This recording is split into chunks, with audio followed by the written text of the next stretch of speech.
Well, I think like as far as the preacher goes, it would have been less powerful to make him an old man because then he wouldn't have related to Neville as much because he was young. But as far as the thing towards the beginning of the story goes, I'm not really sure why he calls it an old man. Yeah, like stylistically, like O'Connor is just like so weird sometimes. Like she just like pops like different things out.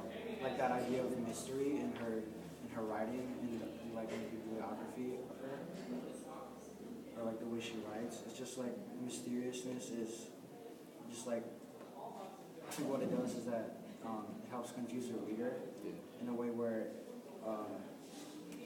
like that confusion it like draws the reader into the story more. I feel like they want to figure it out, and then when they actually do figure it out, it's more powerful. Yeah. I kind of saw that maybe that old man is kind of like a vulnerability type thing, or kind of back to the geranium where Dudley is kind of vulnerable to the new ways, and maybe that old man thing is that he's vulnerable to like the lifestyle of his parents. It's really strange.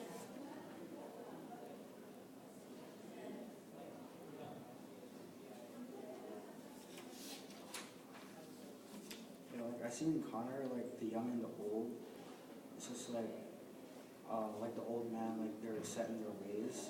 But then here, it's kind of different because even though he's being called an old man, like he's still gonna be he's accepting and he's innocent, and it's like basically like a whole new start for him. Like he's like a blank slate, and then it's just like it's different in this story.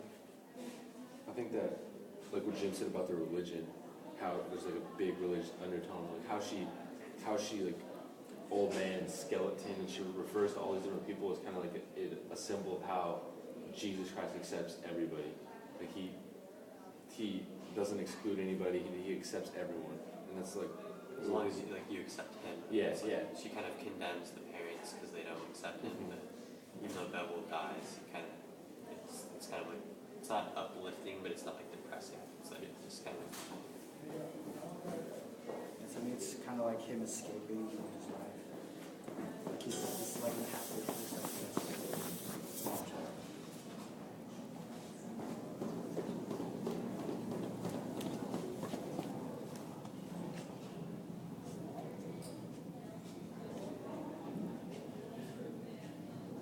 Did you guys see anything like about the woods? yeah, definitely. What'd you notice about the woods? Well, I didn't see it as a dominant thing. It's just like, but like in the plot, it's where the river is. Yeah. And I saw it as like like part of the religion where like he's finding his faith, like salvation, where you can like become pure.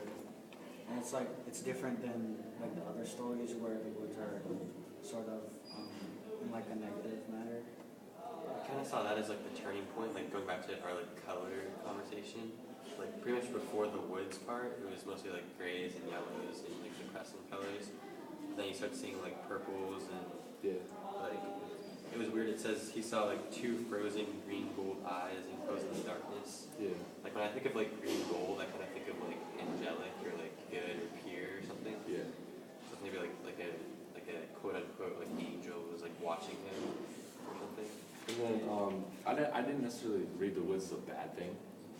I kind of saw him as like a place of truth, and how because like religious freedom or truth, he would have never been exposed to that, and how in A View of the Woods, where the woods are where she gets beaten, that's where like the truth comes out, and where she like I don't really know how to explain it. It's like she uses like woods as like a medium to get her point across like, in a lot of stories. I think I liked how she described like at the bottom of the hill the woods opens suddenly onto a pasture, so it's kind of like this whole like thing like opens up in front of him and he sees the light. Basically. Yeah, you really get like the imagery of that, religion. And then it just like intensifies like broad orange stream, sunset like diamond. It's like really, really positive and like uplifting colors. Kind of like an oasis, as opposed to his apartment where it's dark and pale and damp. Yeah, if she didn't do that, like the effect wouldn't nearly be as strong. Yeah.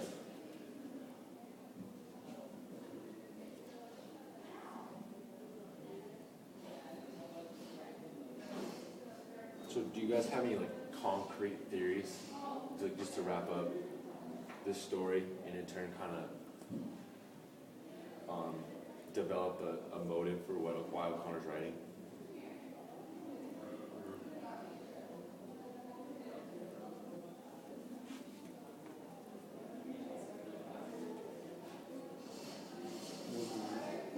Well, I can kind of like, I think I can interpret like O'Connor's motives for writing this. I think she's basically saying that like, it's like if you accept God into your life, then you will like be able to have salvation. But if you don't, then you're like, condemned and you don't count. Like you're basically just like an animal. Yeah. Just kind of harsh, but that's like the way she feels about it. Yeah.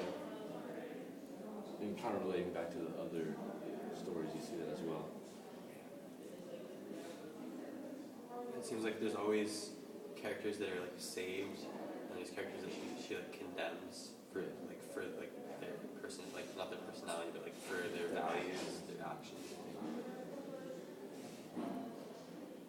That makes me want to go back and question and look at like who is saved and who's condemned in the other different stories.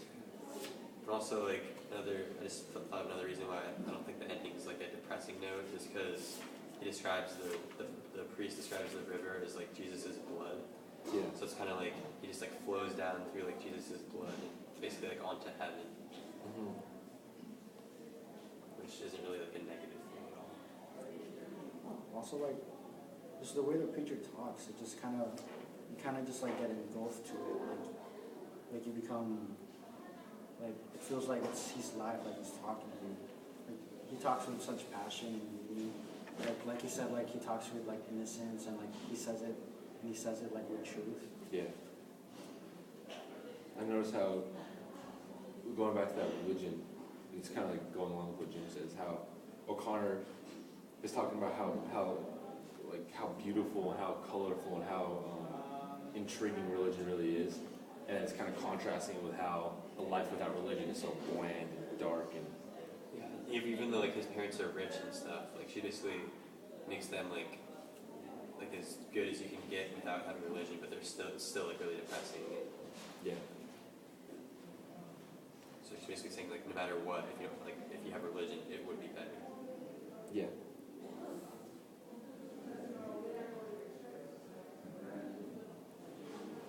So we can pretty much concretely say that